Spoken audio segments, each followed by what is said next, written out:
What's going on, everybody? What's happening? What's shaking? What's doing? Welcome to episode 201 of Two Dudes and Some Bullshit. My name's Dave McCrae, coming to you live from the Voice Man Studios in Toronto, Canada. He's Tony Michael in Atlanta, Georgia. On the other side of this sexy-looking motherfucker in the middle, Cody Snyder, one of my great mods, is here to join us. We're talking the Hitcher, we're talking horror, we're talking a bunch of stuff. Ladies and gentlemen, we are live!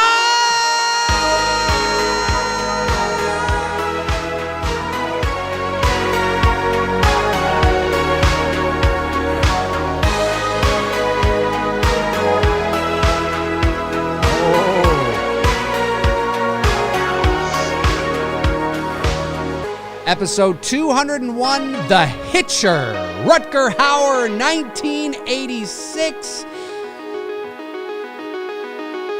Ladies and gentlemen, here we are. We are here. Tony Michael, how are you doing, Tony?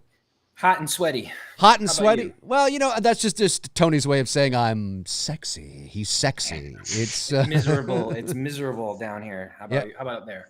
It is, what is it right now? It's 83 degrees at the moment, which is, you know, not too bad. We did have a heat wave a couple weeks ago. No, we did have a heat wave a couple weeks ago, though. With the humidity, we reached 115. So it was pretty crazy. It was pretty crazy. But Cody Snyder is joining us. This is episode 201, but it's episode 1 of the It's Me Billy Chapter 2 Indiegogo campaign fulfillment perks. That's a mouthful, but that's what it is. And Cody... Good night, everybody. Good night, everybody. That's it. Everyone. All right, that's it. Good night, everybody. We'll see you next week. We'll see you. No. So Cody, of course, one of our great moderators here on the channel, and a big supporter to the Billy 2 campaign in 2023. And you are people know what you do, right? People know what you do, right? Yeah, for a living, you know. Yeah, the usual suspects do. Okay. Well, I didn't know if you want me to say it or not, but that's fine. He's a billionaire that travels all over the country. He's a multi-trillionaire who travels all over the country. Bruce Wayne in disguise. No. He's in his cab at the moment. He's a long-haul truck driver traveling back and forth across the United States, delivering the stuff that you take for granted each and every day. He's the man. Look at that. A 2026, amazing. He's showing off his 2026 cab. Give you a panoramic view. Yeah. And he's here. He's on the show today, and we're going to be talking some horror, but we're also going to be talking The Hitcher from 1986. Cody, it is one of your favorite movies. Now, I haven't seen it in a long time. Tony has never seen it, so you got to really sell him on it today. And sell the sizzle. Sell the sizzle. But first, Cody, before we get into it, how you doing? And thank you so much for all your support, by the way, to the Billy campaign from a couple years ago. I really appreciate it. I'll give you the Swayze salute. He used to do that in his movies. Oh, that's right. That's right. He does that like in every one of his big movies. Yeah. Patrick Sexy Swayze. Love that guy. I'm rolling. I'm shut down for the day. Hanging out with all of you. It's good. All of you beautiful people. Beautiful people. That's right. Well, we'll see I'm up in Utah, so like the temperature's not as bad as it was in like the Nevada desert. So right. It's not. I drove through Vegas this morning. Gotcha. Oh, Vegas. Oh, so you're on your way from the west back east then? Yeah, well, I'm going to Denver. I gotta be in Denver in the morning. I've always wanted to go to Colorado. I've never been to Colorado. I've always wanted to go. I hear it's a beautiful, beautiful state. Very beautiful place. Yeah, so I've always wanted to go. My friend I grew up with, he lives there with his wife and kids. And then our friend Joey, member of the communities, she lives out there. Oh, cool. Or just north of there. Very cool. Very cool. So this is, I'll give a little bit of a lead in for The Hitcher. This is what it says on Wikipedia. So this is a little bit of the lead in. This is going to get Tony's juices flowing here. Here we go. Love juices flowing. Get your love juices flowing. Good night, everybody. We'll be here. Good night. That's it. No. That's the second time. Here we go. So the plot. I'm not going to read the whole thing. Just a little bit. Jim Halsey. I think that's his name. Halsey. See, it's been a while. Jim Halsey, a young man delivering a car from Chicago to San Diego, spots a man hitchhiking in the West Texas desert and gives him a ride. The hitchhiker, who calls himself John Ryder, forces Jim's leg down on the accelerator when they pass a stranded car. Ryder states he murdered and dismembered the driver and intends to do the same to Jim, threatening him with a switchblade. Terrified, Jim asks what Ryder wants. He replies, "I want you to stop me." When Jim realizes that Ryder's seatbelt is unbuckled and the passenger door is ajar, he shoves Ryder out of the moving car. Relieved, Jim continues his journey. When he sees Ryder in the back of a family car a little while later, Jim tries to warn the occupants, but has a minor accident. He comes across the family's blood-soaked car and vomits. Ryder corners Jim, but simply tosses him the keys from Jim's car. Ryder leaves with a trucker and nearly runs Jim down with the truck, which crashes into the pumps of a gas station. As Jim flees, Ryder causes the station to explode. I mean, it sounds epic. Are you in? I mean, I'm in. You know, I'm totally in. And you're a long-haul truck driver, Cody, so this is, that's why I asked if have you seen any hitchhikers? I think I asked that before we went live. But, okay, Cody, why is it your favorite movie? When was the first time you saw it? The stage, the floor is yours, my man. Can you adjust his mic? Some people are saying his mic's a little low. Oh, his mic's a little low? Oh, Cody, give me a check. Yeah. Check. I can hear him fine. Yeah, I can hear him all right. Check. 1, 2, 3. I can hear him all right. Anyways, the floor is yours, Cody. Sell it. Yeah. Sell it, man. I usually list this in my top 10 favorite movies ever. It's just, I don't know, I remember I saw this the first time I watched this I was about 13.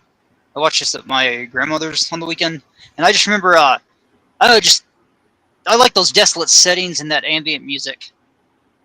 But the psychological, like, warfare, right, and the philosophical stuff behind it came on later. You know, you get older, but like, I've always loved the music in this movie, and like, obviously the performances.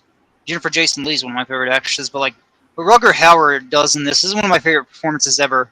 You know, from like in film in general, but he did. Oh, go ahead. No, I was just going to say, and this is post Blade Runner as well, right? I mean, this is 4 years after Blade Runner, so because he was great in that too. But anyway, sorry, continue. And see, Thomas Howell's awesome in this. Like, we all know Pony Boy, but like what he does in this, pretty heart wrenching stuff at times. Yeah. Like, there's a certain scene where, spoiler alert. I mean, I feel bad because I know Tony hasn't watched. You're fine. Don't worry about it. Go ahead. Spoil it! Spoil all of it! You know, he's willing to give himself up, and cops get taken out. And you know, he after he had just given himself up to like their superior over the radio, and like fucker comes along, takes them out, and then he gets out of the car and like see Thomas Howell's character, and he's running off, and when he's like just screaming, he's just like, nah, like that hits me every time I see it. Yeah, he's awesome in this. It's I don't know. Well, I just think it's one of those movies from the 80s that it's just a good movie. It's just I think the premise is something that everybody can get behind, right? You know, a hitchhiker. Again, do people still hitchhike today? Yeah, sure. I mean, there probably are people that still do, but it's not as prevalent. It's not as big of a thing as it was, say, like, you know, the 60s, 70s, 80s, right? You know, because then people started to get, you know, murdered a lot more. Yeah, guys like Ed Kemper ruining all that for people. Yeah, exactly. And thanks a lot. I think that idea of being out in the middle of nowhere, picking up a stranger, then it's kind of a classic, almost. I don't know. Would you call The Hitcher a horror movie, or what would you call it? Like a thriller movie? It's so like the character of John Ryder. And the dynamic between him and Jim. Like, it's very ambiguous. That's up to like each individual, really. That's what I like about this movie. Like, there's no solid thing for me. It's so ambiguous to me. I don't even have like a clear like how perception on like the character, the dynamics between the two characters, or like, you know, what genre I would even class, because it's like it's got a fantasy edge to it. Right. Yeah. Well, so it's really hard to say. The Wikipedia article says it's a 1986. When you say fantasy, do you mean like dark fantasy? Dark fantasy. Well, no, because for example, I'll give you an example. Well, there's few movies that you can put in this category, like the '80s movie Return to Oz. That's a dark fantasy. Yeah, way darker. Yeah, I see what you mean. Way darker than the Wizard of Oz. So that would be considered a dark fantasy. I would guess Labyrinth, right? It would be in there as well too, as a dark fantasy. Is it kind of like Crystal. Yeah, that too? Is it in kind of in that vein? Kind of like I can maybe a certain vibe, but that like the elements involved, no. Okay. Yeah. The Wikipedia article says it's a horror thriller, and I guess that makes sense. You know, when you think about it. What I mean is like the character of Ryder. He's like Myers, and very much like Anton Chigurh from No Country for Old Men. It's like how's he doing this? Right. It's that kind of like there's like a fantasy like supernatural edge to this guy. Well, and but you don't. That's why I say you don't really know how he's. The script is like kind of like things I didn't pick up on in the movie. I feel like the script kind of gave that away, but they seem like two different films. When you read the script and then you watch this movie, I can see two different films because of it. Interesting. So the way with the casting, because I know I'm scattered here with it, but no, it's all right. You're good. Sam Elliott was originally cast as John Ryder. So when I read the script, I can actually see the script's written almost like a Sam Elliott. Right. Oh, wait, Cody, you froze. Sam Elliott. Oh, no, you're there. You're there. Are you there, Cody? Oh, hang on a sec. That Wi-Fi. Can you hear me, Cody? 1 second. Let's see if I can get him back. I can hear him. Yeah. No, I know. Oh, wait. Is he back? He's back. Maybe I should stay up front. You're back. All right. Go ahead. Yeah. You're good. So when I read the script, when I read the script for this, like I can picture Sam Elliott as the character. That's why it's fascinating they got Rutger, because when I see the movie version with Rutger, it's completely different from what I read as the script, even though it's the same story. Right. It's really interesting how they made this movie. Well, and the fact that he has no he's when he says, well, I want you to stop me, like that shows that he gets a thrill out of it. He gets off on it. You know what I mean? Like he gets off on like it's not just the fact that he's like he doesn't know any of these people, right? Does it ever explain why there's no motive? Yeah, that's why I say he's parallel to Michael, right? And like Anton Chigurh, they're both like Ryder and Anton are both like nihilistic characters, obviously, but I think Anton. Well, no, they're both like chaotic about it too, though. Right. So like they can't. I don't think they sense anything. He wants to be stopped, and the other guy's like all obsessed with fate. But like he wants his kid to stop him. But like they both use the chaotic, just chaos upon others. To like, it's weird. It's fascinating to think about. It's hard to like articulate. Yeah, no, I get it. I understand. It's like that kind of. Now, did they make any sequels? Like they made and the Hitcher 3 or something. They made a direct-to-video sequel, and C. Thomas Howell came back, but Jake Busey plays Ryder. It's one of those, it's gonna be on the Sci-Fi channel. I don't know if you guys get that up there, but yeah, we I know do. Tony. Yeah, the Sci-Fi channel, which I'm not hating on the Sci-Fi channel. I used to watch the Sci-Fi channel all the time. Yeah, but it's like one of those quality, type. That's where I watched it when I was younger. But it's like a Sharknado. It's not. Yeah, it's Hitchnado. Yeah, it's nothing. It's 500 nothing, hitchhikers. It's not on the caliber of this movie though. And they made that remake, like I guess for like that generation I grew up with, like that's fine. It's a fine little like thriller and everything. No disrespect to Sean Bean, it misses what makes this movie so special. So Sean Bean played the Rutger Hauer part. Yeah, and then with Sophia Bush was the main shit. Because Jim isn't like the girlfriend really became like the main character in the movie. It's because it's a couple. It's not just Jim. Gotcha. And like it's same thing in the sequel, the direct-to-video sequel.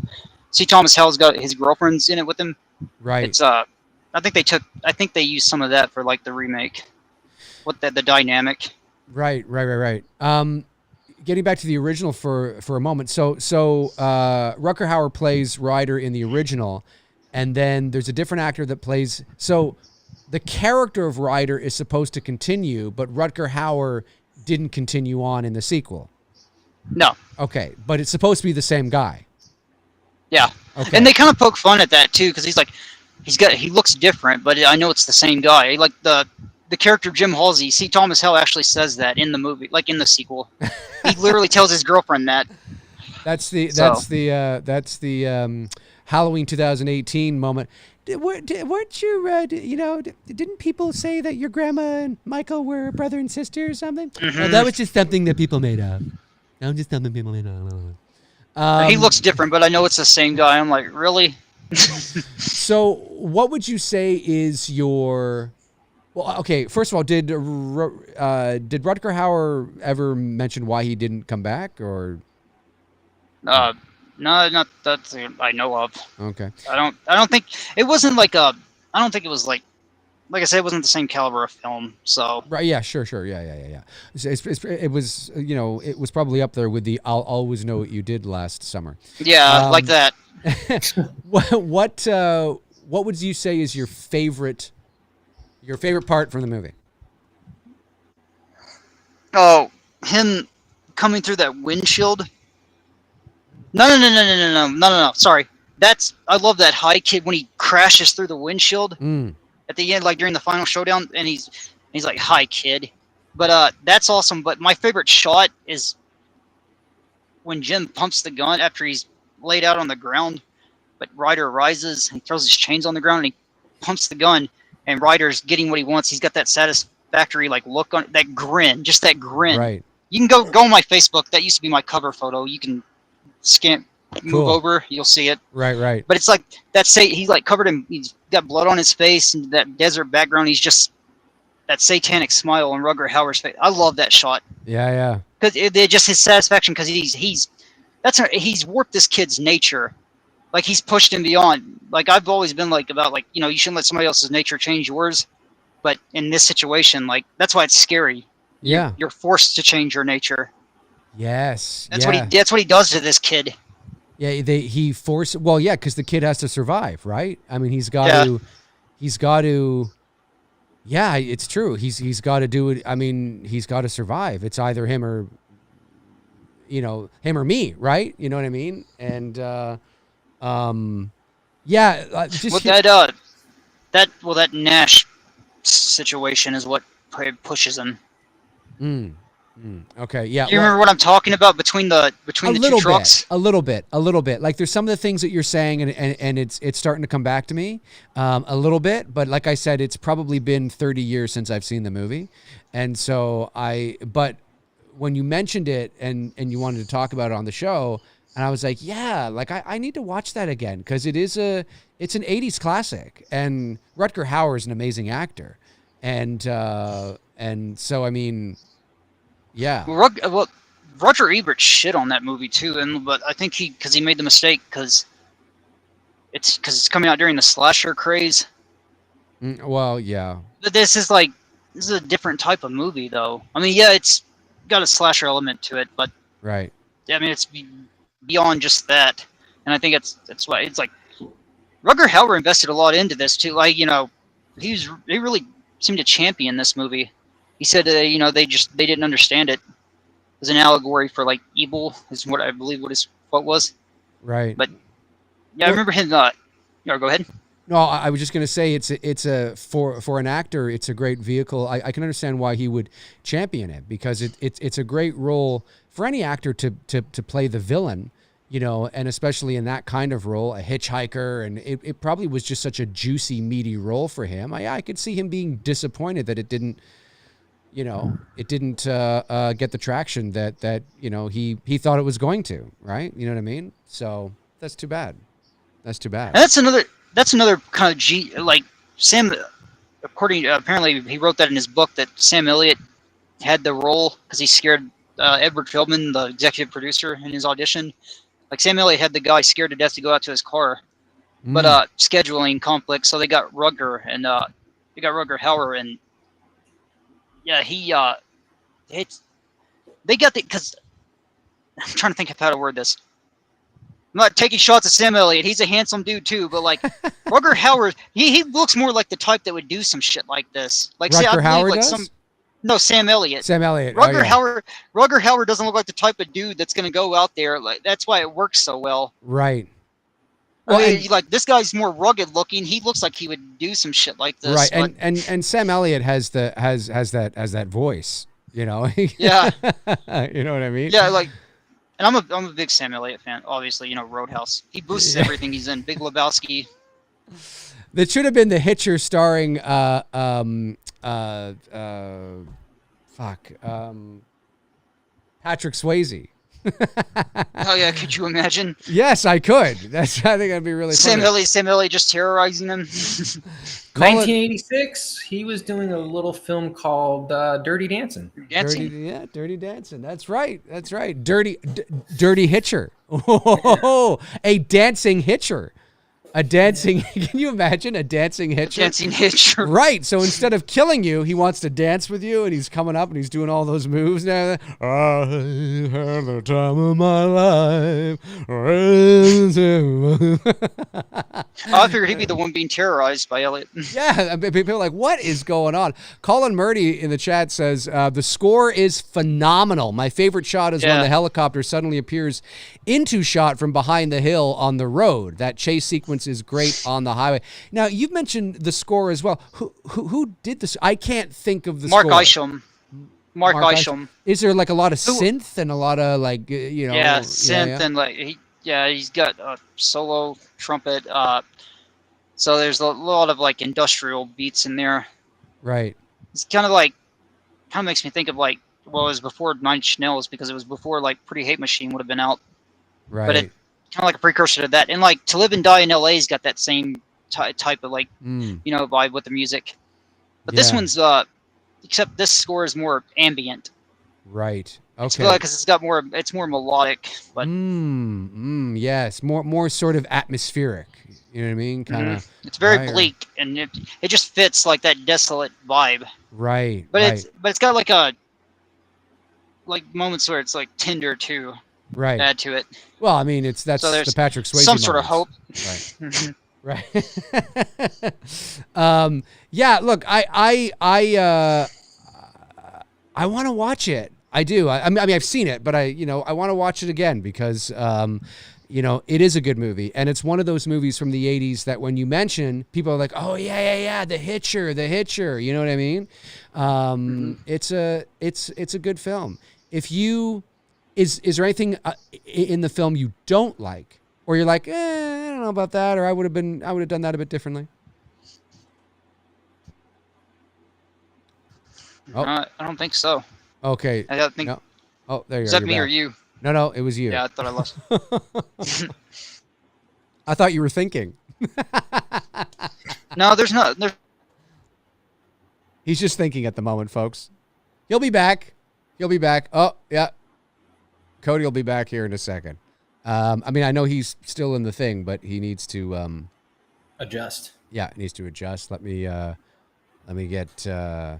Matthew Farisi says the Hitcher feels like a nightmare stretched into feature length. Always looking over your shoulder, paranoia inducing. Ryder is a force of nature, the personification of the unyielding Texas desert. Ooh, look at that. That's a back of a DVD box there, Matthew Farisi.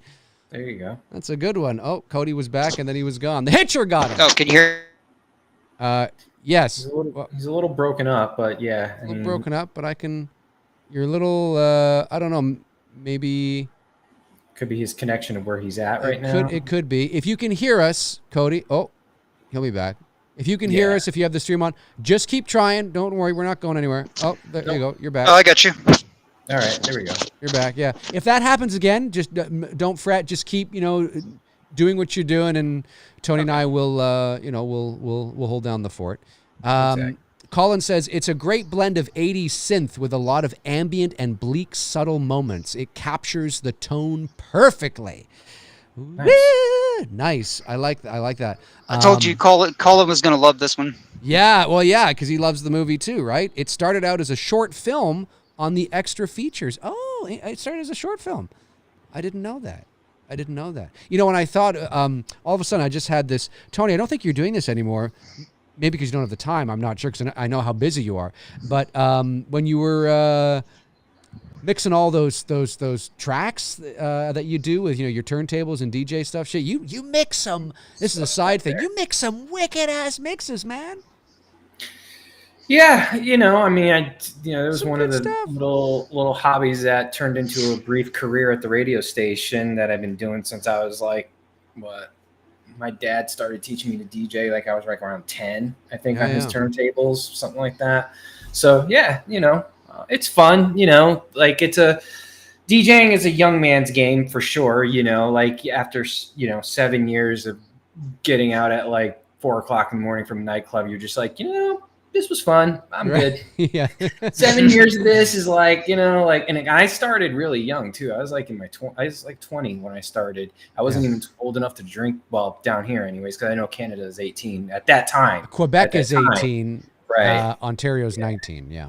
So, so I wasn't even old enough to drink. I was a real baby in the clubs, but yeah, 7 years of doing that, it just, I was just like, well, I'm just going to do this photography thing. This seems to be working out for me. So we went from DJing to stripping, then to photography, whatever, right? I mean, you got to do what you got to do. You got to do what you got to do. Yeah, I just when I'm in when the mood catches me, I'll mix, or I'll make a mix for my girlfriend or something like that. Just goofing around stuff. Yeah, that's good. It's good stuff. I've listened to one of your mixes driving before.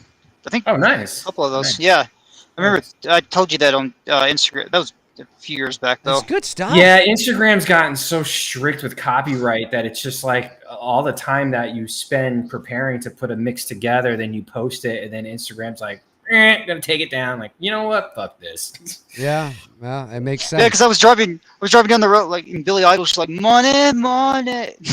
I was having a good time. Matthew Farisi says the score is underrated. I agree with whoever said that. Subtle and haunting. Warren Armour says this is a great film. I enjoyed a little unknown film starring Larry Drake called Dr. Giggles. Nobody has seen it, but I enjoyed it. Dr. Giggles.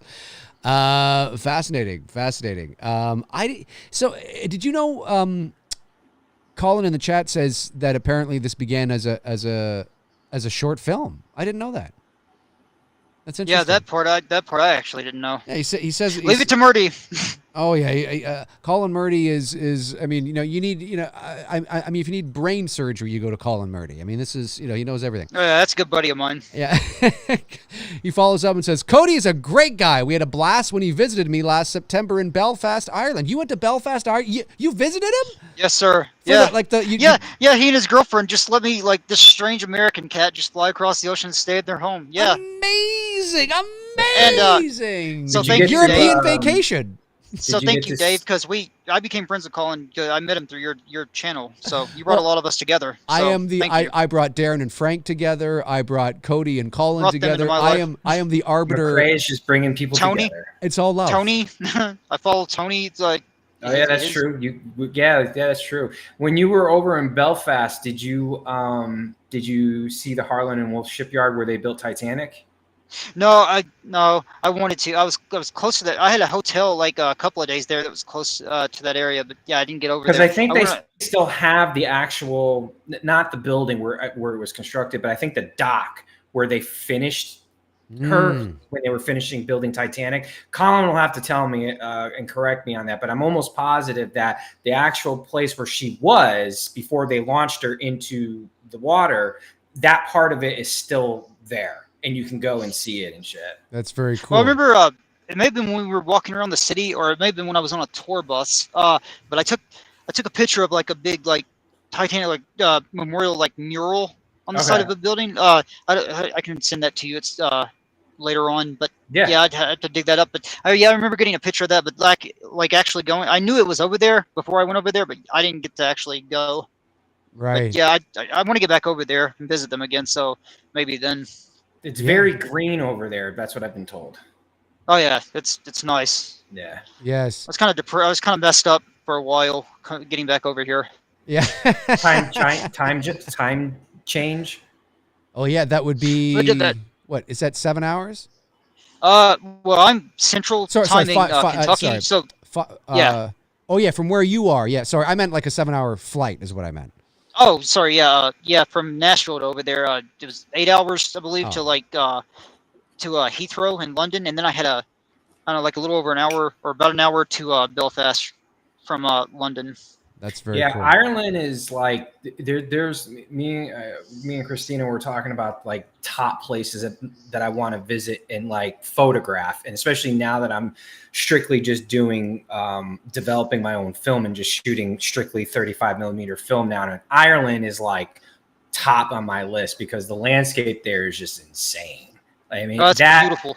That and Finland, and like the big places, Norway and Iceland, but Ireland, because I like the green. I love saturated greens, and then obviously the old rich history of the castles and shit. Like, bro, for real, like the fact that he lives there and gets to see that every day, like that would just be like. Colin lives in one of those abandoned castles. He just claimed it and calls himself king. Calls himself king. King Colin. King Colin. King Colin Murdy. King Colin Murdy. King Colin Murdy. That's it. That's your name, buddy. King Colin. King Colin Murdy. I coined it. It's going to be there. I'm giving nicknames. Lee the Machine Bowers. That's my doing. Frank the Tank Riker is Tony's doing. Yeah, I don't know how I started calling Frank the Tank. Oh, from old school. Old school. That's why I started calling him that. Okay. That's right. I hear White Snake now. He's revving up the car. I see some of those places out here though, like on back roads in Oklahoma and Texas. I'm wondering what Tony could probably get some good shots, some great shots out here. Yeah, I know you're big on that.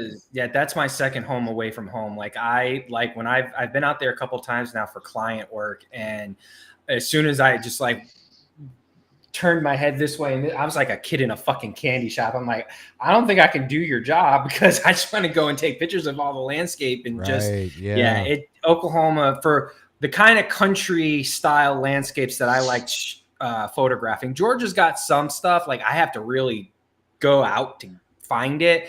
But like in Oklahoma, it's like you're in a city, and then as soon as you leave the city, which doesn't take long, it's just country. And I like that shit. And Oklahoma has a lot of small towns, just back roads, old Americana stuff. And like, that's the kind of things that I'm interested in photographing in. Like, you see me post the old homes that I find here in Georgia, the old antebellum homes and the Victorian homes. Like, I fucking love those. I mean, the fact that people live in them, I'm just like, bro, what do you do?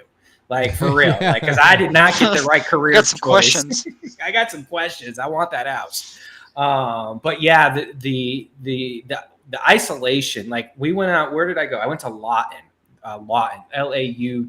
That's where I was for the work I did a wedding, and then I did some commercial shoots for her business. And it's just very isolated, very country, very just like no one's around. And bro, like when it stormed, like Georgia storms are bad. Like we had a storm here last night that fucking woke me up at midnight, and the house was shaking because it was thundering so heavy. But when it storms out there, it's like fucking God, Mother Nature, whatever you believe in, is pissed off because it is like on a whole nother level. And just the intensity of it, and like I experienced, she told me it was not a tornado, it was called a scud cloud. You ever heard of a scud cloud? SCUD? I don't think I have. No. Okay, it basically looks like it's a tornado forming, but it's just not going down to the ground. Gotcha. And I mean, like you just like I looked up and like I'm gonna die. She said, no, it's a scud cloud. I'm like, no, it's a tornado. I have seen The Wizard of Oz enough times to know when a tornado is about to start. It's like, no, it's a scud cloud. You're good. I'm gonna die. That's what I said. I was like, I'm dead. This is it. I'm gonna die now. I'm photographing this beautiful landscape. Like, I'm gonna die. Okay, cool. Right. Yeah. No, because I really like I'm random fact. I'm really big on Nebraska. I really love Nebraska. But like Nebraska, I'd like to check that place. I was going through there. The landscape out there as well. Well, you talked about the weather being like so furious. Like I went through there recently, and like I was on a green room with Pat and Brett, over on that horror movie podcast, and they could hear it. Brett's like, we can hear it hitting your truck. It was like I couldn't see like 10 feet in front of me. Wow. I had to watch the lights of the vehicle in front of me. Now, you know, furious. Oklahoma, Nebraska. I mean, am I, as a Canadian, I might have this wrong, but is that not at least in the vicinity of Tornado Alley? Yep. Right. Nebraska. Yep. Oh yeah, Nebraska, Oklahoma. That's like right in the heartland. That's like right heartland. Like Bill Paxton, Twister. You know, like that's where we are. There's fuckers out there for real that chase this shit, and I'm good on you, bro. Yeah. Like, I would love, of things that I would love to be able to photograph at a safe distance. A tornado for sure would be a great capture. I'm talking like the iconic Wizard of Oz, like looking tornado in an open field. That would be cool to photograph. That's it. We're doing it. That's it. The three of us are doing it. We're riding. At the same time, we're gonna ride in your truck. I ain't trying to die either. I ain't trying to be fucking Bill Paxton and fucking all them dudes. Get the TIV ready. Keep me far. Is that what it's called? A TIV? Is that what that vehicle? Yeah, the tornado. Something vehicle. The chasers. I don't know what they're called. I don't know. It can actually anchor itself and actually sit there. The tornado can pass. Oh yeah, I know what you're talking about. Yeah, there's vehicles that they can dig themselves into the ground and, like you said, anchor them, and they won't go nowhere. You're pretty much locked in. Well, other than like shit coming through the windshield, like a fucking sign, impaling you and shit, stuff like that. Don't worry about. Or a cow, whatever. Well, I watch those videos on YouTube of people who, and they're not even really. Like, they're not meteorologists. They don't really know a thing about weather. They call themselves storm chasers, but they're just as much as, a storm chaser as I am an NBA player. Basically, they've got the gear and they just go out looking for it. Yeah, like they're just like, where? It kind of reminds me of this video I was watching. It kind of reminds me of this video I was watching. This is a bit of a side note, but I was watching this. They're all over YouTube, like police body cams, all that kind of stuff. And I find them interesting. It's fascinating. And there was this one video where there was this shooting that was happening somewhere in the States. No offense to my brothers and sisters in the US, but it was somewhere in the States. And it was happening at, I think, like a mall or something. And there was this guy that was out there, and the police were trying to tell him to leave, you got to back up. You got to back up. And he kept going, I'm a journalist. He's got his phone out. He's like, I'm a journalist. I'm allowed to be here, sir. I am a journalist.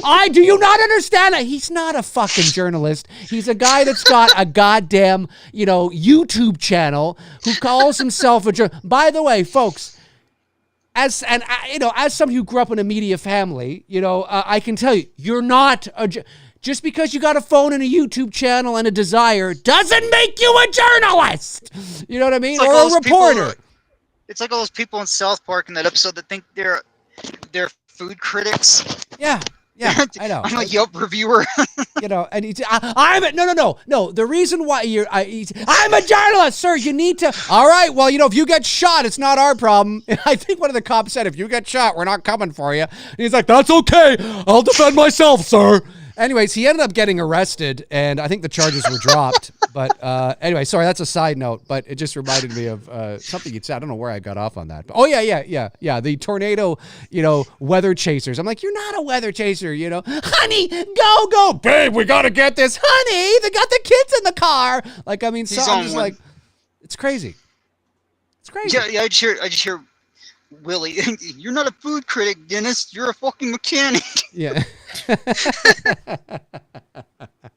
But I could totally see, like, Tony, I could imagine getting a great shot because, and here's the thing with tornadoes, and this is why it's a bit of a false sense of security, because unlike hurricanes, as you guys know, hurricanes are everywhere, and when they hit, there are still some idiots that go out in them, but I just mean a hurricane is different because it surrounds and encompasses an entire geographical area. With you kind of know where it's going as well, too. Right, but with tornadoes,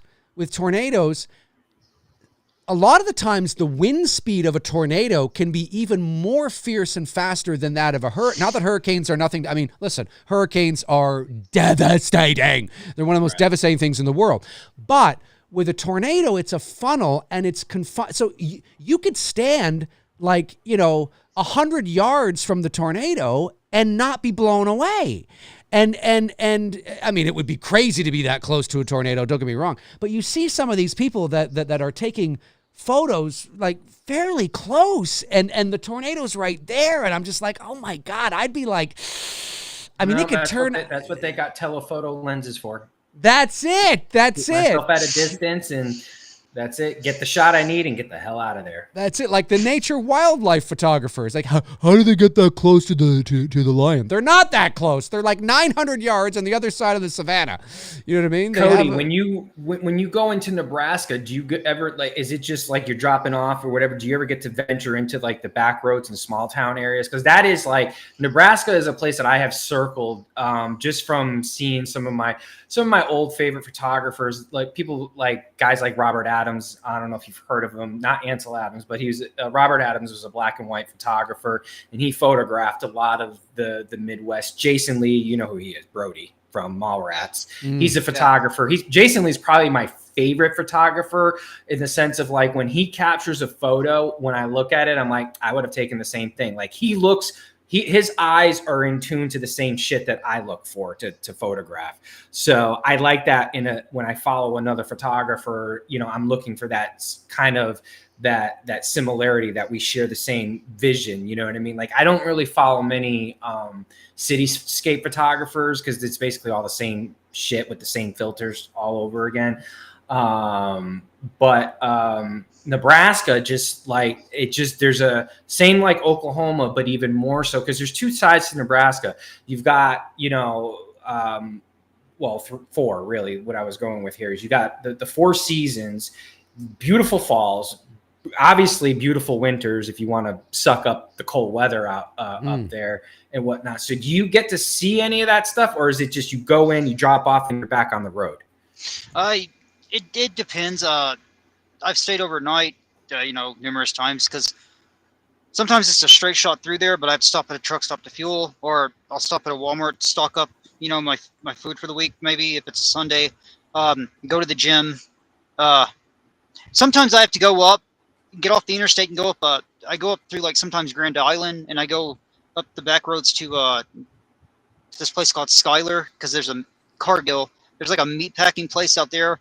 There's a Love's truck. Like I'm at a Love's now, but there's a Love's there where I can park, so I get to see stuff then when I venture out.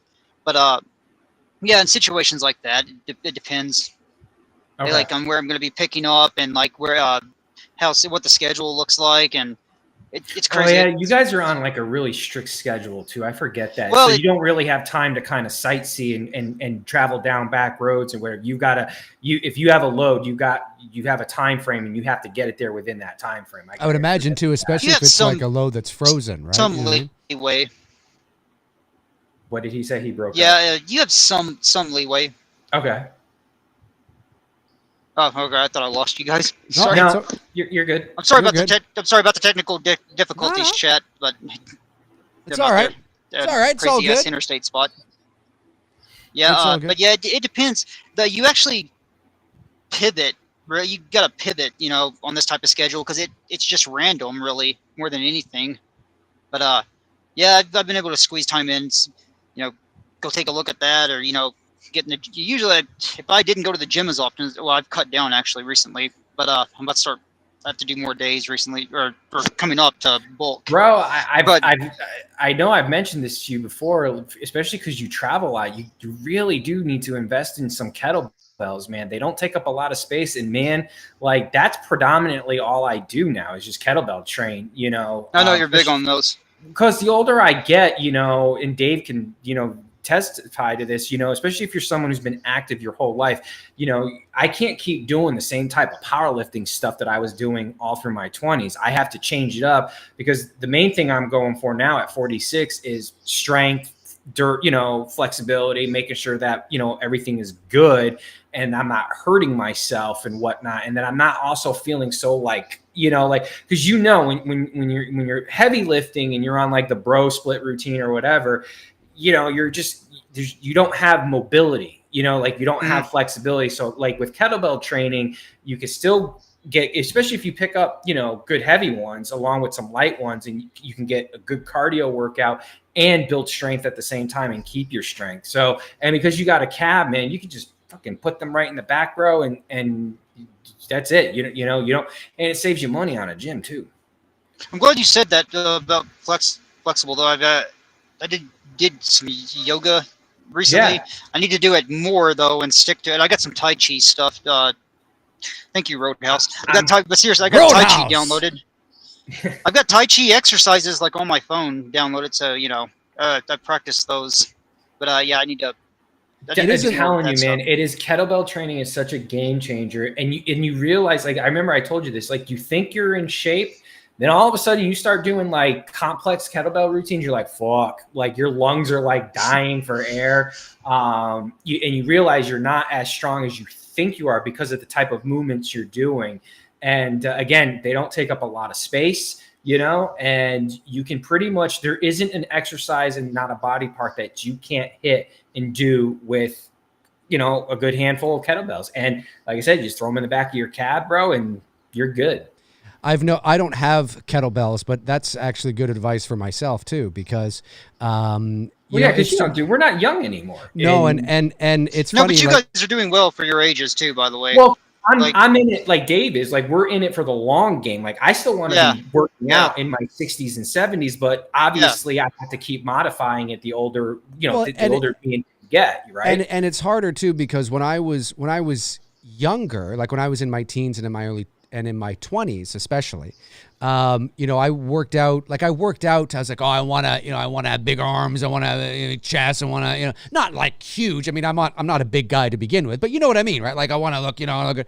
And now at 46, I'm kind of like, I mean, yeah, sure. If I could snap my fingers and look like I did when I was 24, sure. Who wouldn't, do that? But it takes a lot more time and a lot more energy and a lot more discipline to get into that. And I think to myself, I don't need to do that at this age. I just want to feel strong. I just want to feel like I can pick up a box, you know what I mean? Right. Or I can pick up something. I can help my buddy move his desk, and I don't have to be like, I just want to feel strong.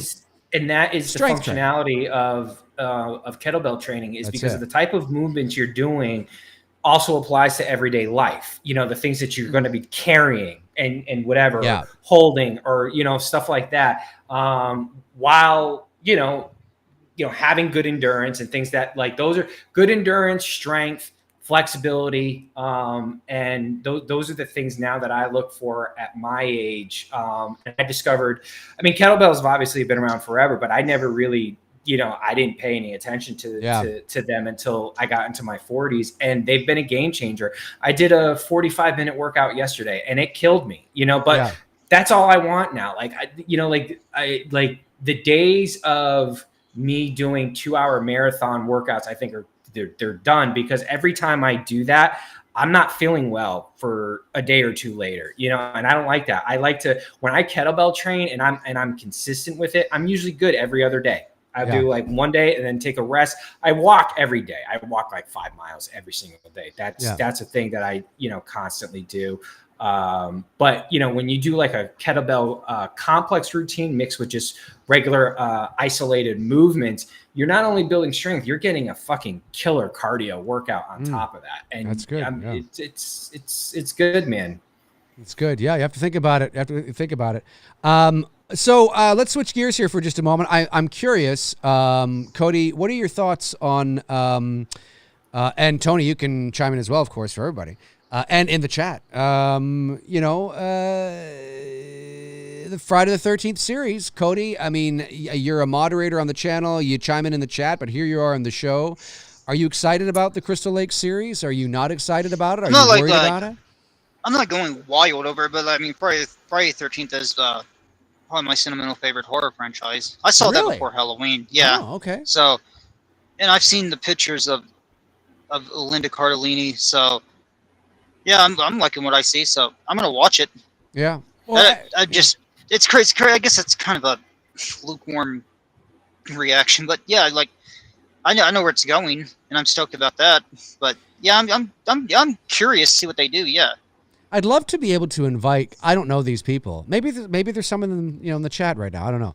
But sometimes when I'm on social media, I will see people say, they'll say things like, and I've talked about this before, but they'll say things like, we don't want this. We just want a movie, right? Like you'll see that, like, come back when you announce a movie. And I feel like I never chime in, but I feel like I ask you, well, and then what? And then what do you like? What? So you just want a movie, but then what? Like, what's the end game with that? It's funny. I don't know, and I'm not saying we won't. If this Crystal Lake series is really good, if this Crystal Lake series is really good, and it doesn't have to be like mind blowing, it just has to be like really good. I actually think that means we might see Freddy on the small screen, and maybe even I know they had talked about doing a series with Halloween. I don't know if we'll see these three legends on the big screen anytime soon if this Crystal Lake series is really good. You know what I mean? Well, if Hollywood is, what they usually do, if something is successful, usually it's not too far behind, when the other ones start doing the same shit, right? Yeah. I like Cody, I'm cautiously optimistic about I think the days of me getting hyped up for stuff, because there's been just constant letdown after letdown after letdown. I think those days are done. If I can just enjoy it, have fun with it, I'll be happy, right? So I try to really keep my expectations now down to just kind of like how you and I were as kids, before we started getting to, and I've said this before on the stream, where you're taking this shit too seriously. We were talking about the before we went live, are we going to see the Superman movie? And I'm probably not going to, I'll see it when it comes out on streaming. But like Dave had mentioned, when you go to especially on YouTube videos, like the chat area or the comment section, it's like fucking World War III, man. These people are fighting over it. I'm like, sometimes I want to chime in and be like, y'all know you're fighting over a fictional character, right? This shit is not real. And I think that's where, and look, Halloween was just as bad. Let's not get it twisted. The fan base, you can see it online, people fighting with each other and whatnot. And again, it's just this whole thing is supposed to be enjoyable and entertainment. It's not supposed to be taken that serious. So that's kind of where I'm approaching Crystal Lake, and just let's see what happens. And hopefully it turns out to be, enjoyable, that we all like it,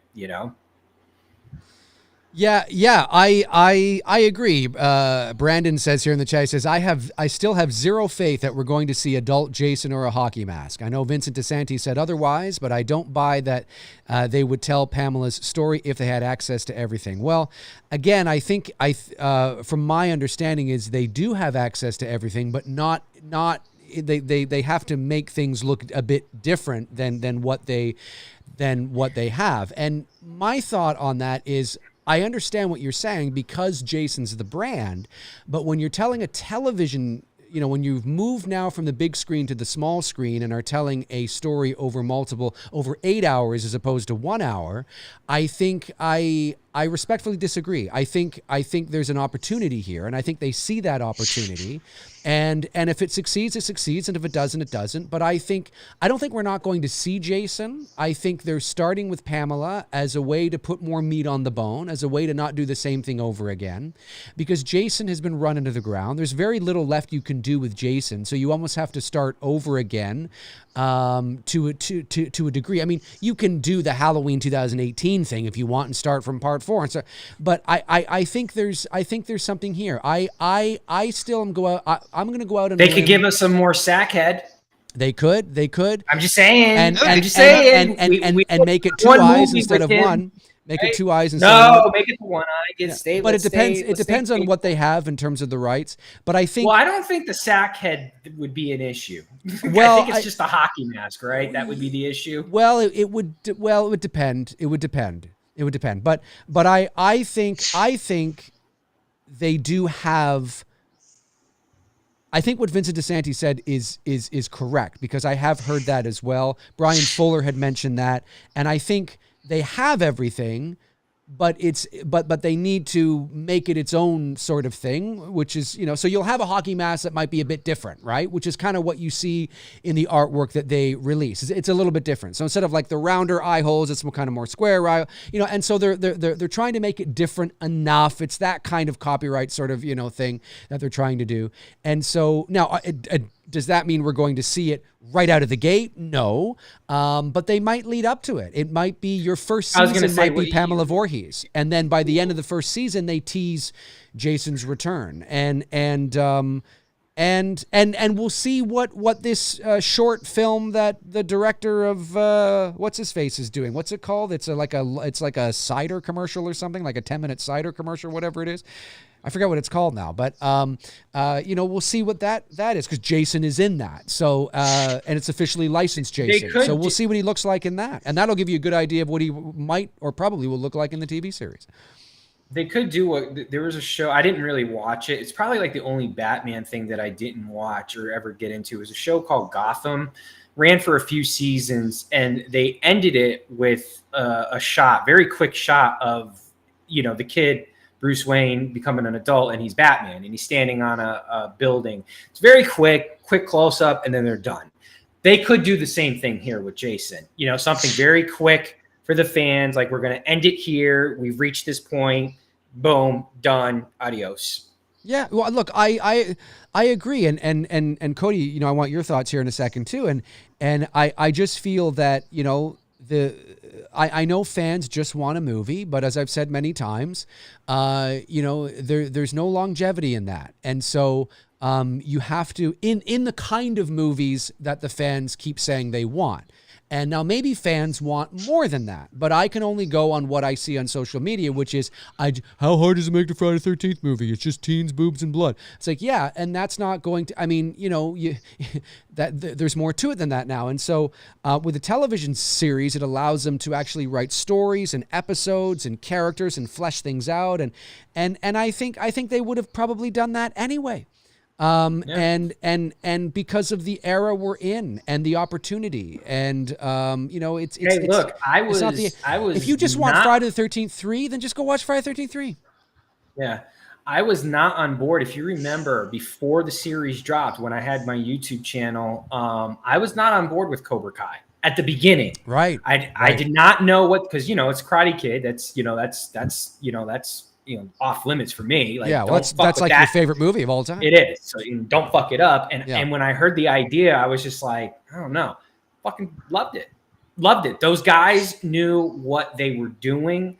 They took care of these characters. They didn't, if anything, they made the characters better. I wish they would have done a little bit more with like Mike Barnes. Chosen's 180 was fucking amazing. And he became my favorite character as the series progressed because of just how good he was playing that character. Would have been nice to see what's her name come back a couple times too. Julie Pierce. No, from Karate Kid 2, Tamlin. Tamita. Tamita, yeah. It would have been nice to see her come back a little bit more, but they did a really, really good job of, honoring the trilogy and not fucking it up. So you're hoping here that you've got people like this, that are going to take care of the Friday the 13th franchise and this character, because we've only, we only have one movie with Mrs. Voorhees, and she's only in it for the last 20 minutes, so there's a lot there that can be done, that it could be really good, but they can also fuck it up really quick. They could, they could, but I think you guys would agree. I think it's worth the risk. Because the Friday the 13th franchise, if done right? Yes, yeah. Exactly. And I think it's worth the risk. And if it's not very good, well, that's not very good. But the reason why people have trouble getting behind Pamela Voorhees, and it will change. I mean, Linda Cardellini's easy on the eyes. You're going to all these guys watching, and it's going to change. It's because whenever people think of Pamela Voorhees, they think of Betsy Palmer. You know what I mean? And they think of, old school sort of acting, and they think they only have one vision of Pamela Voorhees, but she is incredibly untapped. There's a lot of potential with that character, and all it's going to take is the series to be pretty good. It doesn't have to be great. I mean, like 100% on Rotten Tomatoes. I just mean it's got to be pretty good. Hey, that was actually really good. You know what I mean? Yeah. And then people are going to be like, oh, what's this going to happen here? And so, Cody, do you feel the same way? I mean, do you think that they've got something in their back pocket with Jason and they're going to build up to it? I think so. I think you said what you said about having to start over because there's nowhere else to really go. Well, there isn't. Like, I mean, no. It kind of makes me nervous too, though, because if you think we're kind of regressing on some of this, like with established properties, because they're going back and it seems like they're mixing DNA. No, I know Tony was happy with Cobra Kai. I wasn't as it went on. Just not the way they shot everything, the way they wrote stuff, and season one is. I will say the elements of Cobra Kai that I didn't like towards the end. The last few seasons I was like, okay, I think we jumped the shark. I would totally agree on that 100%. I think it became 90210 karate by the end. You know what I mean? With a lot of the teenage shit that I just wasn't really, I didn't care. But the adult stuff, the stories that was going on with Johnny, Daniel, Chosen, and all that stuff, that was still being told. That was good. And I think that's where they should have really kept their focus on. You know what I mean? Because anytime the teenage shit came in, I was just like, I was checked out. I didn't care. But no, I do think that they went on maybe a season or two long, like this whole Sakai Tai thing, and then Miyagi killed someone. It felt like it had a natural ending after the last season with Kreese going to jail and the whole, you know. And 5 was really rushed with plot lines and resolution and stuff. But like I will say, funny enough, besides Daniel visiting Miyagi's grave in season 1, my other favorite scene is in season 5, and you know which one it is. It's Daniel and his 3 movie opponents together, and Mike's like, you know, I'm gonna go over there and beat the living shit, and he and Johnny instantly like click. Yeah. That entire, because for us that grew up with those, like that's magic. That's what I mean. That's what I mean. They should like that. That was awesome. Absolutely. That they should have focused more on the adults, because I just felt like the teenage angst shit was just wasn't working for me. Like the actors really lost a lot of the teenage actors or the young actors. They really lost a lot of their charm that they had in like the first 3 seasons. The first 3 seasons are good. And that's really where they hit their sweet spot. 4, I was like, okay, you know, like, what are we doing here? You know what I mean? It just feels like we're stretching this out a little bit too far. And then 5, again, the adult stuff. Okay. That was cool. Again, with the whole Sakai Tai World Tournament thing, I mean, I don't know. Like, yeah, you know, like, I don't know. But to your all point, look, you know, Davey. And then we're gonna bring it back to the Valley at the end again. But they're kind of mixing it with like properties of Harold and Kumar stuff. That's what I'm saying. Yeah, like exactly. They do that. They do that with Halloween Ends. They started, and I know, like, I got friends in here that are big on that movie. I can't stand Halloween Ends. Because they went back, they regressed, and they started mixing different properties. Well, it's Christine, as I'm like, I'm not here for Christine. And also, and I've said that before, but also it's like if you ever read the Dark Knight Returns graphic novel, go read that, and you'll see like Halloween Ends has elements of that, and how it ends. But, like he's got his own sidekick, and there's a sewer, and but like, people that know that, yeah, they're just mixing different properties, like different DNA together and changing shit. Dave has always said this since day one, since Dave and I had started doing this show together. Dave has always said the longer you do something. Yeah.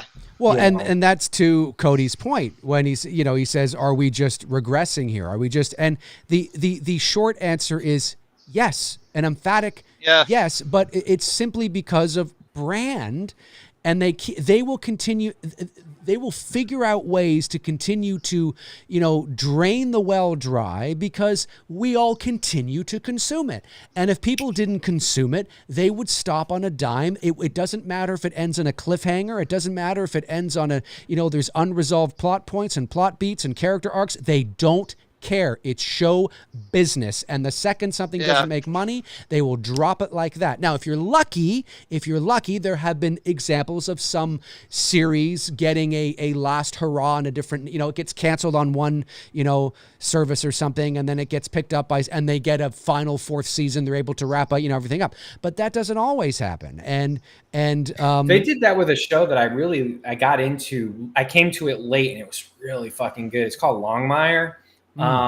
It's got Kate Sackhoff, I think is her name. Katie Sackhoff. Yeah, she's in it. She plays a deputy, and I can't remember the guy's name who plays the sheriff, but Lou Diamond Phillips is in it as well too. It's a really, really good show, and that exact scenario happened. It got canceled, but it didn't wrap up, and Netflix picked it up and gave them one final season and wrapped everything up. Well, and you could argue and say that Netflix also saved Cobra Kai a little bit too. Yeah, because the first season was on YouTube Red, and but the point I'm making is that that's my point. When I always say that there are shelf lives to these things, and if stories never folks, if stories never end, then there is no story.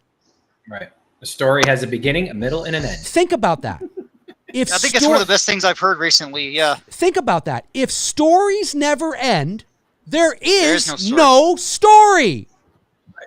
And so I understand that there's value. Obviously, it's show business, and I get that. But looking at it from the artistic point of view, from the story, if movies go on, if they continue to make Halloween connected to the original, which they will. There's no story. What are we watching? We're just watching a bunch of sequence of events. That's it. That's all we're doing. There's value attaching to the IP, the name.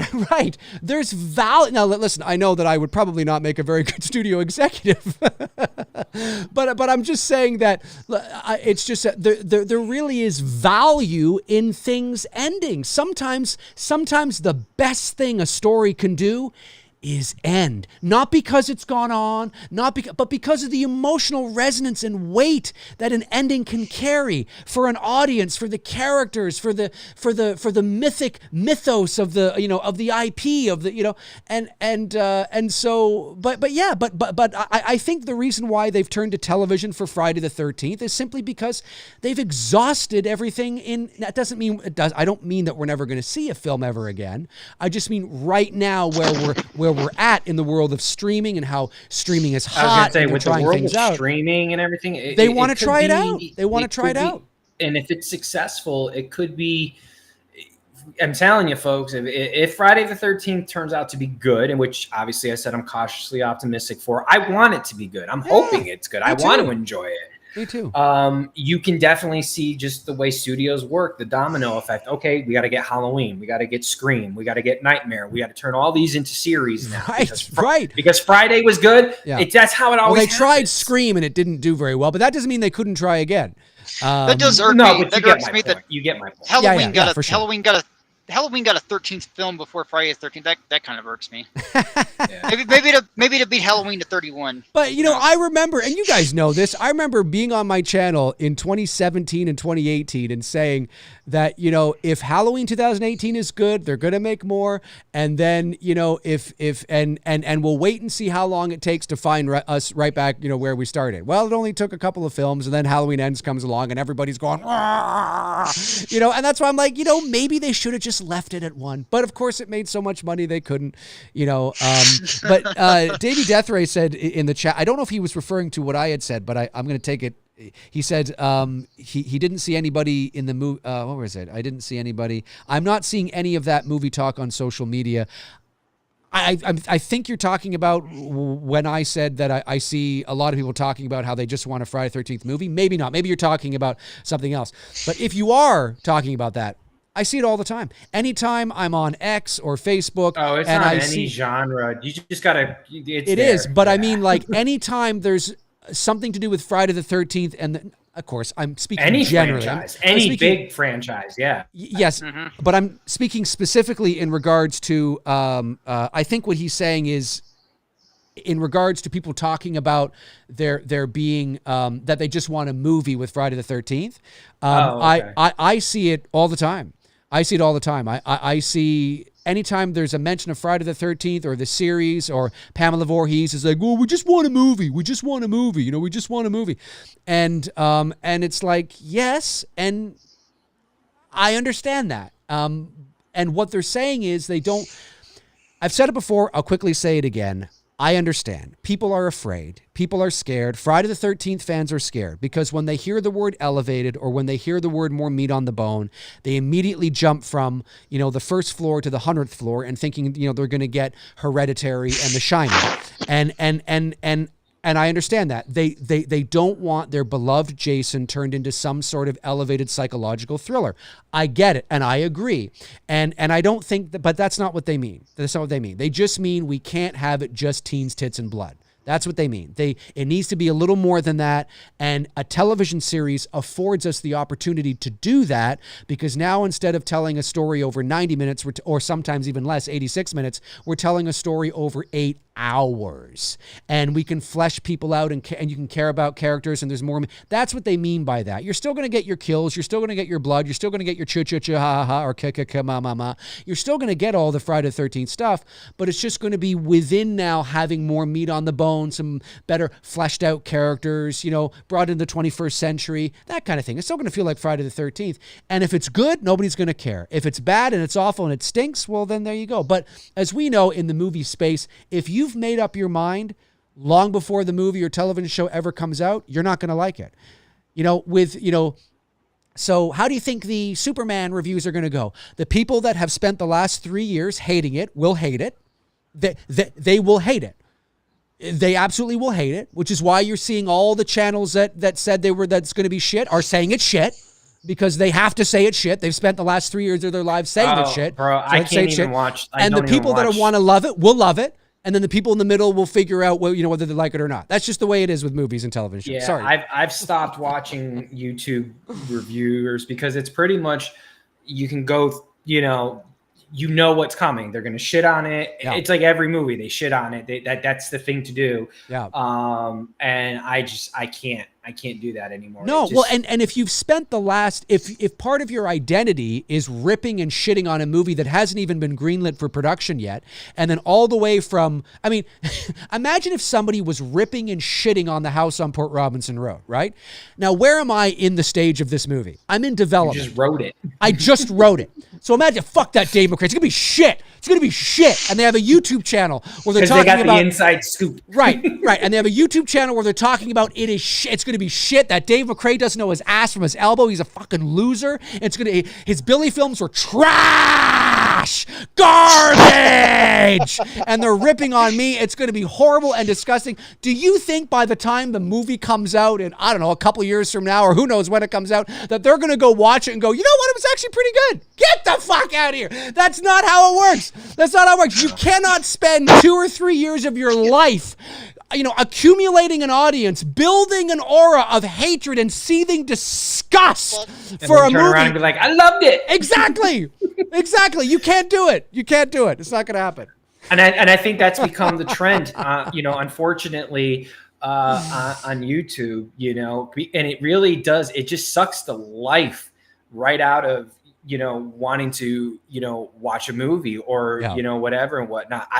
The less that I have spent getting into heavy conversations with people about movies especially in the recent year or two, the more I've started to enjoy movies again, because I'm not like, it's entertainment, and if I like it, great. If I don't, okay. I'm not going to lose sleep over it. It's not that serious, it's kind of like the Wednesday trailer for season 2. I love the Phantom of the Opera music they laid over it. That was fucking sweet. But I don't know. Like, I think trailer was this? What trailer was this? Season 2 for Wednesday. Oh, yeah. Me too. I'm looking forward to it. I don't know. Like, maybe it might be too much. Who knows? Let's see what happens. I mean, I know we're not the demographic, but I watched the first season and I was like, I gotta admit, I kind of liked it. For sure. And I liked it. I thought the pairing of Phantom of the Opera's theme song was great. That was an awesome choice. But just laughing at Frank's comment. Frank says, I don't hate Port Robinson Road. I just hate Dave. That's basically social media in a nutshell. Thank you, Frank. I hate your guts too. Good old Franker. But Cody, yeah, I mean, what are your thoughts on that? I mean, do you see that on social media as well? What's that? All about the sort of the you know the hating on a movie that hasn't even been shot yet. Yeah, I've seen it here and there. I don't pay as much attention to that. I do want to say with that new Superman. Yeah, sure, yeah. I'm going to fire shots off, I guess. I mean, go all ahead. due respect to anybody that likes it, but I'm pretty sure I'm going to like this more than Superman Returns. Like, I know Davey and I are both taking shots at that movie, but Superman Returns, unfortunately, what that's the one with Brandon Routh, right? Yeah. What really hurt them is, and they had Bryan Singer, who and Kevin Spacey. Yeah, and Kevin Spacey, and what's her name who played Lois? Beckon something, Kate something. Kate Bosworth. Yeah. Kate Bosworth. Something like that. Oh, yeah, Bosworth, yeah. The idea was good, but the problem is that they tried too hard to find someone to look like Christopher Reeve, act like Christopher Reeve, which was really hard to separate yourself. Like, is this guy just doing a really bad impersonation of Christopher Reeve? You know what I mean? Like, and that's what I think what really hurt that movie. If they had approached it with their own, just like, this is just a new Superman, we're not picking up from where the original 4 left off. This is just, I think the movie would be viewed different. And the other thing I think that really hurt Superman Returns is that movie came out pretty much right at the peak of Smallville. And at that time, Tom Welling had really, even though he wasn't Superman, he was Clark Kent, but you had Christopher Reeve on the show, which was a huge episode for people who are Superman fans, because it was like a passing of the torch moment that Christopher Reeve himself, this dude is giving his seal of approval of Smallville, and everyone wanted to see Tom Welling at that time, especially in that early 2000s. They wanted to see him as Superman on the big screen. I think that was another reason why Superman Returns it didn't land, because just bad timing. And then, obviously you got Man of Steel that came out a few years later, which I love Man of Steel. Yeah, it was great. It's my second favorite after Superman 2. I liked Man of Steel too. The only thing I remember when I walked out of the theater from Man of Steel, the only thing I remember not really liking was I didn't, because I was so used to the Christopher Reeve, right?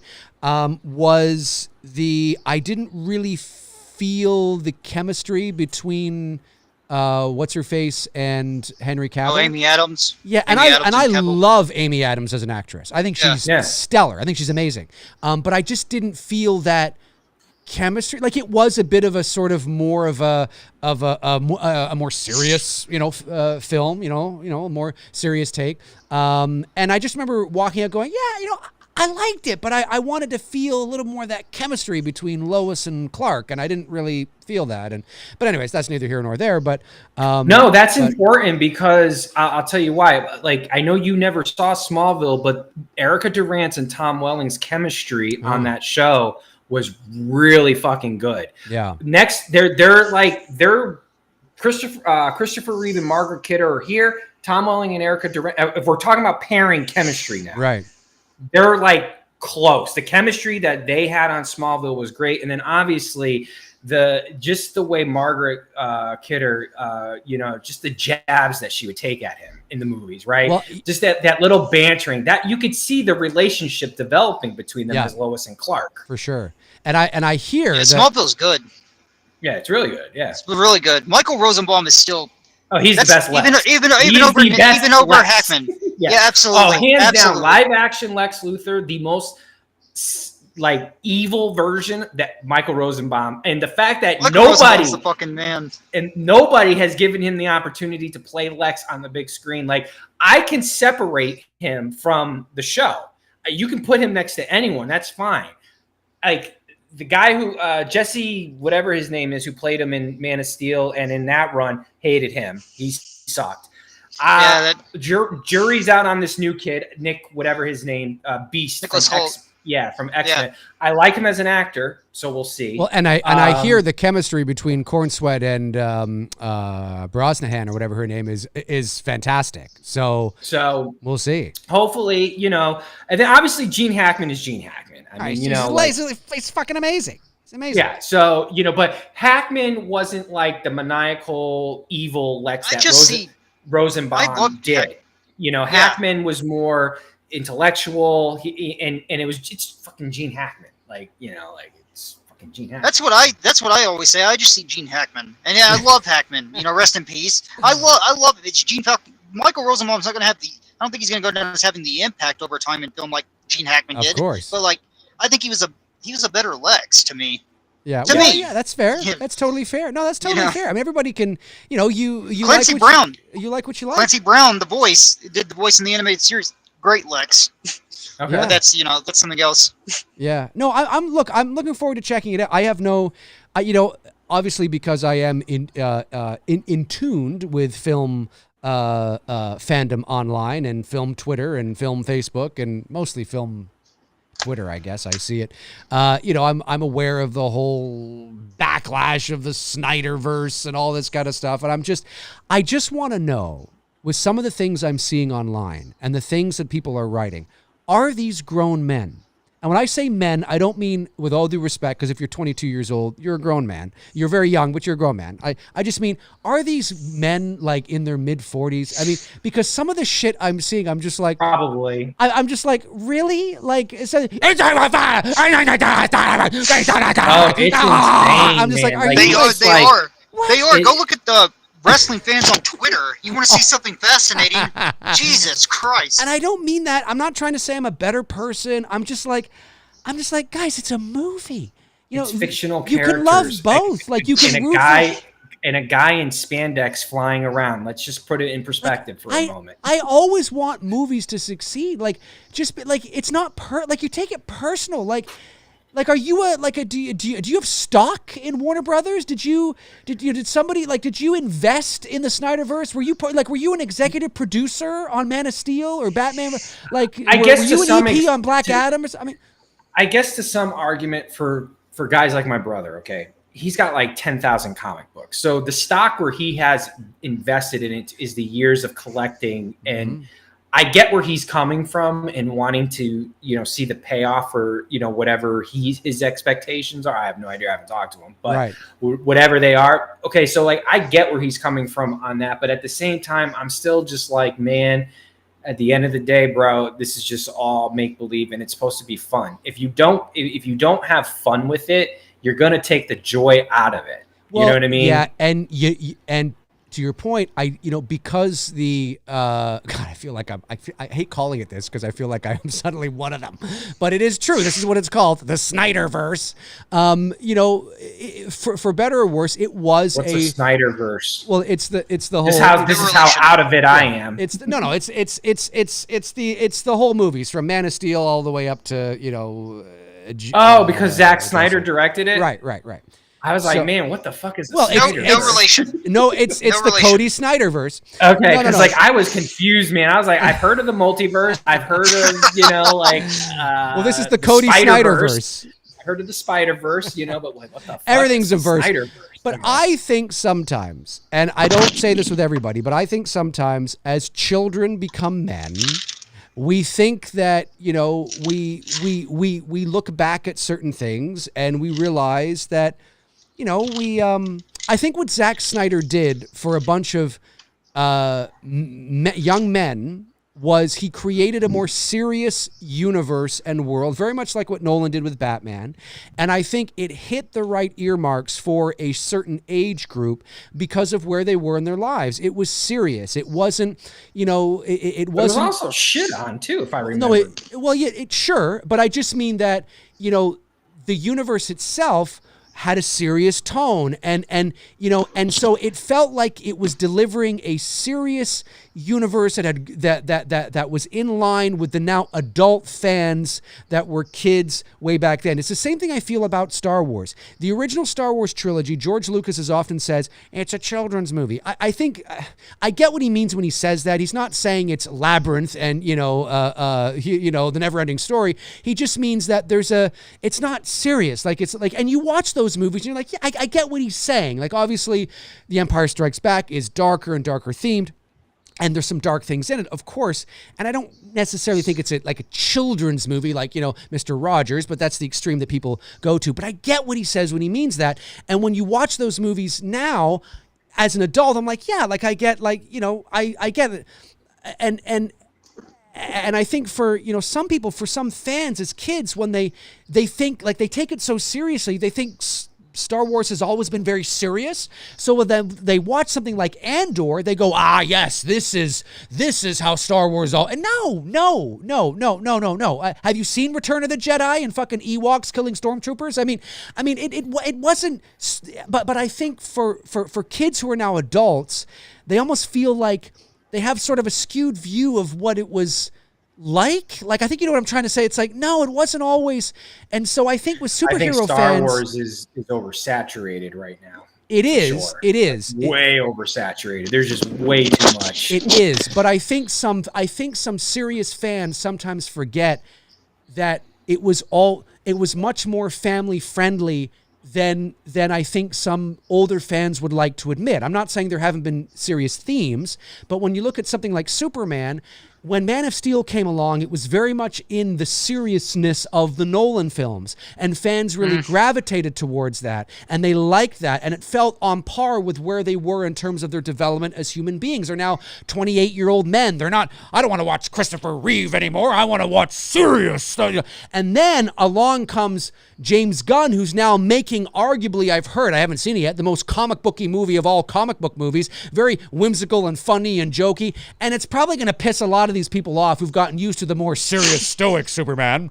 But in reality, the David Cornsweet Superman I'm hearing is more in line with the comics that he's ever been. When you read I'm not a comic, I'm just going by what I've heard. You read the comics, it's very up and away. It's a bird, it's a plane, it's Superman. I mean, that's what Superman was. And apparently this new Superman's very much like that, but much to the chagrin of sort of these older fans now. No, that's not it. No, Superman is Henry Cavill and serious and stoic and serious and very serious and epic and serious and epic and very serious and not funny. And there's no funny, there's no jokes. It's very serious all the time. And that's what it is. And it's like, that's kind of not what it was. That was just something that's just kind of what Zack Snyder did. You know what I mean? It's not, Superman wasn't always like that. Anyway, I listen, I say this as somebody who is not, like, I don't know a lot. I'm just sort of seeing it on the peripheral. And this is kind of what I'm getting, is that I think some kids who are now adults forget that some of the movies we loved when we were kids were kind of kid family friendly movies. And that includes Star Wars and superhero movies. And now, but we don't want that as adults. We want more drama and more serious. But we can't say that it's always been like that, because it wasn't. Well, they were able to balance that stuff better back then. Like the Ninja Turtles, the first movie. I mean, it's family friendly, but it's also the movie's pretty dark. It is, actually. And the graphic novels, I read some of those when I was younger. Those were dark. Yeah. I mean, somebody gets decapitated. I'm not gonna say who, but no, you're right. You're right. Yeah, but they knew how to balance the comedy and the drama and the action, and all of that. And that's it. That's it. Better blending things back then. Yeah. But so are you worried these people are gonna go out and set their houses on fire? No. I just mean that I think once you get locked into a certain mindset and a certain mind frame, there's nothing. James Gunn could deliver an incredible movie, and people's minds are already made up. There's no pleasing those people, really, right? And I already see it. I see people going, "I've seen the movie, it's crap," and it's like it's probably not crap. It might not be for you, but it's probably not crap. But you gotta, right? You gotta hold on to it. But anyway, listen, Cody, this has been fun, man. This has been fun having you on. Any last things you wanna say? You wanna say out there? Anything you wanna mention about the Hitcher or anything like that? Yeah, just to run one more parallel, Michael Myers and John Ryder. Yeah. You ever notice that? Like, talk about their parallels, but once Michael like the wind and the moonlight, whereas John Ryder in this is more like the dirt and the dust, so to speak. He's kind of like a desert demon. He could be looked at as like a desert demon. Yes, but that's why I say it's the tumbleweed. Yeah, the tumble. There you go. Yeah, the Texan tumbleweed. The Texas tumbleweed. There it is. That's where they're at in western Texas. Probably down. I want to say the 10, because he's coming from Chicago going to San Diego, so he drops down to Oklahoma City. The 44 goes into the 40, but you can drop down on the 35 to Dallas, go down on the 20 to the 10, and the 10 is like where that area, western. You sound Texas. like a football announcer right now, a guy running to the end zone. We got the 20, the 10 to the 5, the 15, the 10, I'm drawing you a map. I'm drawing you a map. But yeah, like when Colin see me post those pictures of like western Texas, I usually think of the Hitcher every time I go through there. That's really cool. It's beautiful area. Do you want to do a few questions with him before we skedaddle? Because I got to get going. Sure, yeah. Any questions for anybody have any questions for Cody? Cody Snyder. Anybody have any questions for the Snyderverse? That's it. That's your nickname, the Snyderverse. Snyderverse. Stuck with you now forever, Cody. Anybody have any questions? At first, that's what I thought you guys were talking about. I was like, man, is this like a thing that I'm just like? That just goes to show you how out of the loop I am with all this stuff. I hear you. Jacob Cornthos, though, he's got a good point, and this is sort of what I was trying to say.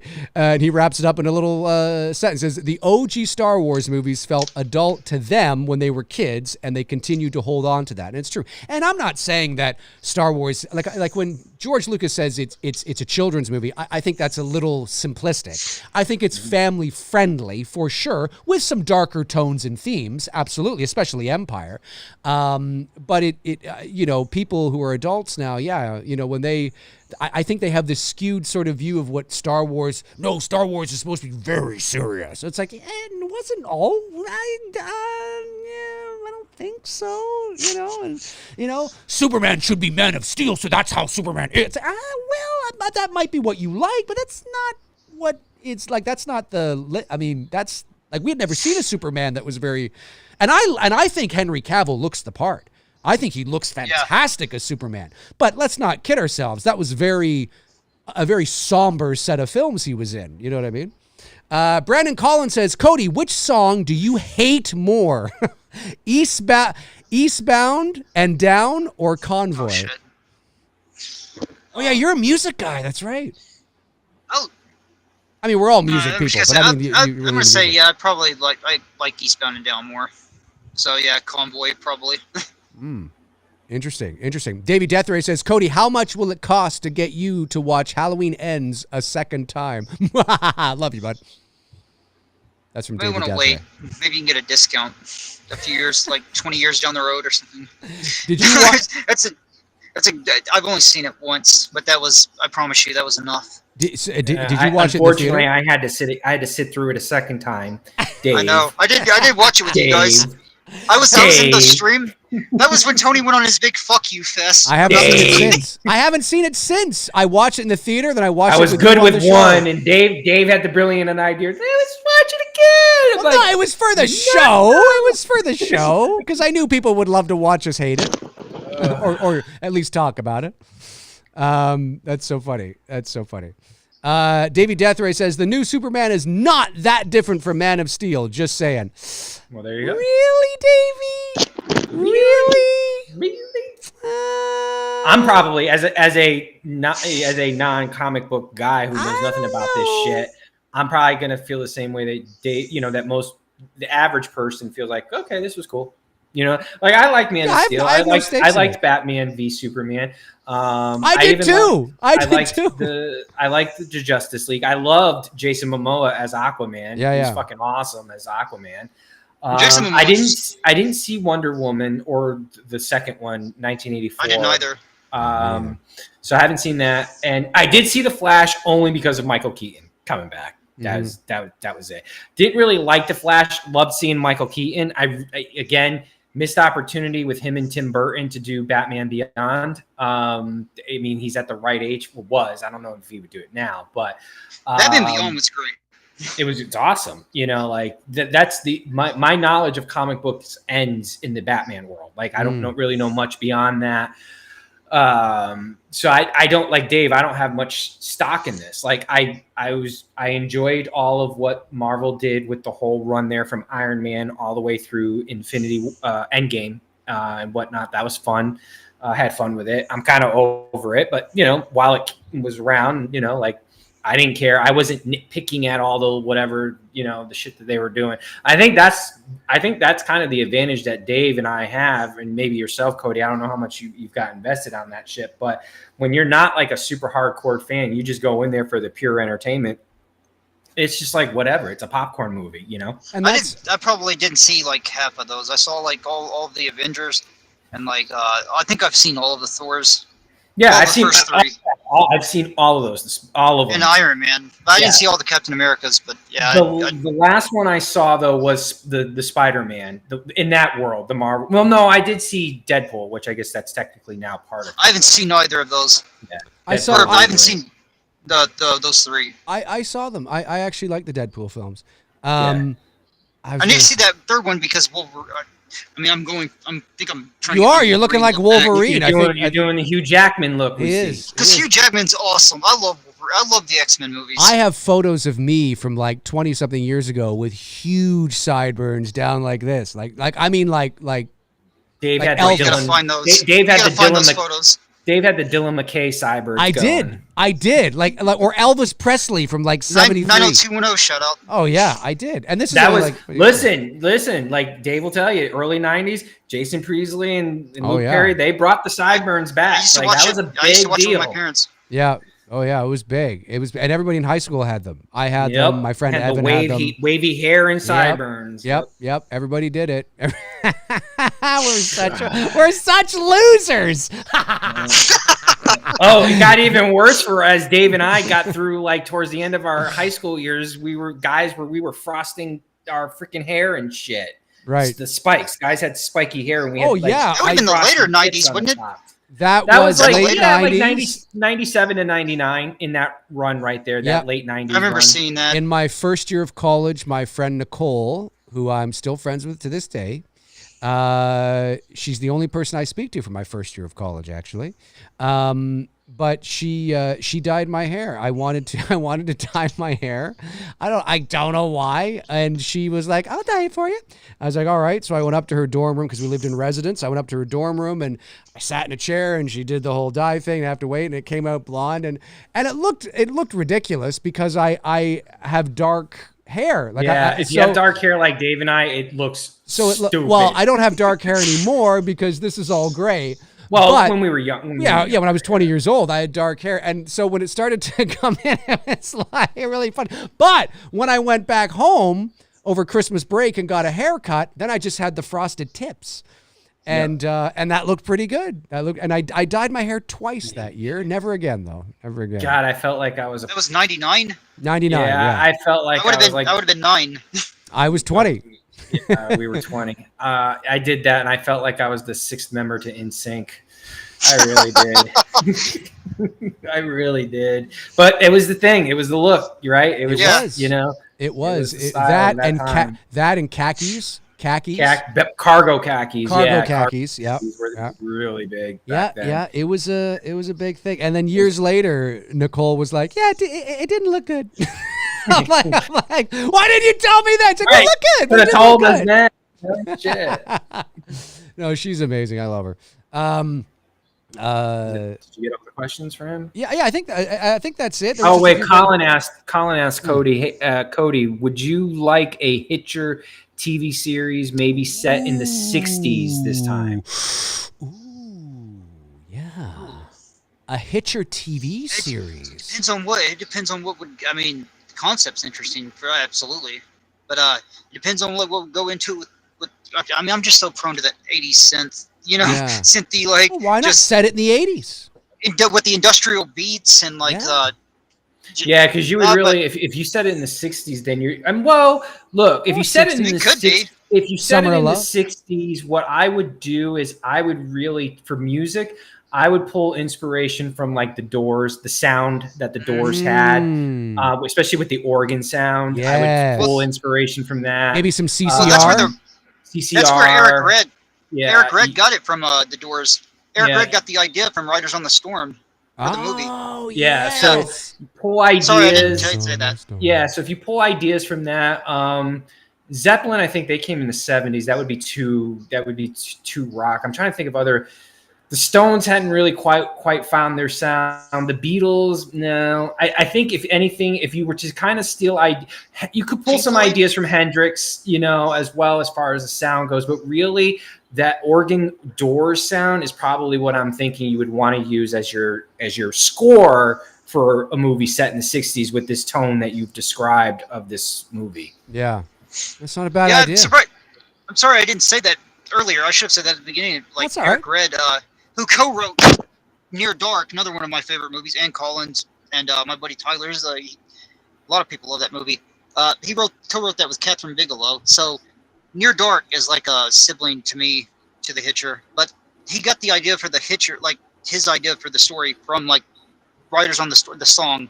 Right. He was like driving. He was driving in the rain, and I can't remember if he listened, if he heard the song, or if it made him think of the song, and then he just formulated this story in his head. So fascinating. Well, Colin's saying the entire film is totally set around Riders on the Storm. So that's cool. Yeah, thank you, Eric. That's a great track. Shout That's a great track. That's an awesome track. It's a great band. Yep. Awesome song. For sure. But yeah, Cody, this was fun, man. This was a lot of fun. Cool. Thank you again for your support on the campaign a couple years ago. It's greatly appreciated. Amazing how you stepped up and helped, and thank you for being one of our great mods in the chat room, and for also being a member as well on the channel. I appreciate you people keeping me no entertained. Problem. I appreciate I appreciate you people keeping me sane out here. Great. One of my favorite movies. Are you not entertained? Oh, are you not entertained? I mean, come on. Whether you love that's hanging in my that poster's hanging in my garage. That's great. That's my motivational poster when I need that extra. Like, all right, let me get through this fucking workout. Maximus. I said that to on Kyle Fletch's channel recently. We did a watch along a Joyride. I'm doing like these trucking movies on these different channels. Pat and Brett. I know Brett's mentioned. Patrick mentioned we doing us possibly doing Maximum Overdrive over there down the road. So. But we did Joyride on Kyle Flett's channel a couple of months ago, and I remember telling him, I was like, "You guys have seen that, right? Joyride." Oh yeah, with Paul Walker. Yeah, I love that movie. And Ted Levine is the voice of Rusty Nail. I was like, "You guys are all keeping this guy from turning into this guy." To Rusty Nail. Yes, because he's been in that damn cab for too long. But yeah, I appreciate the community. I appreciate and it's great. It's great. I mean, obviously we've met before, not met in person, but we've met before over online. So but it's always cool to be able to put names to faces, faces to names, or names to, or faces to nicknames, avatars, and all that kind of stuff. So it's always a lot of fun to do that. This has been a great show tonight, folks. Thank you very much for tuning in. That is going to do it for episode 201 of Two Dudes and Some Bullshit. Jump into the comment section. Let us know your thoughts on The Hitcher from 1986, or anything that Tony and Cody and I had to say here today. We're greatly appreciated. Cody, any last things you'd like to say? Yeah, sorry for the technical difficulties again. Oh, bro, you're good. You're good, man. I turned the Wi-Fi off, and now it's not acting up. So it's all right. It's all right. Tony, we'll be back soon with. Oh, and stick around. We'll have a formal goodbye after this. But folks, thanks very much for tuning in this week. Really appreciate it. And we will chat with you all very, very soon. All righty. Take care. Stay safe out there. And if you're hitchhiking, look out for the rider. Whatever the hell that was supposed to be. Good night, everybody.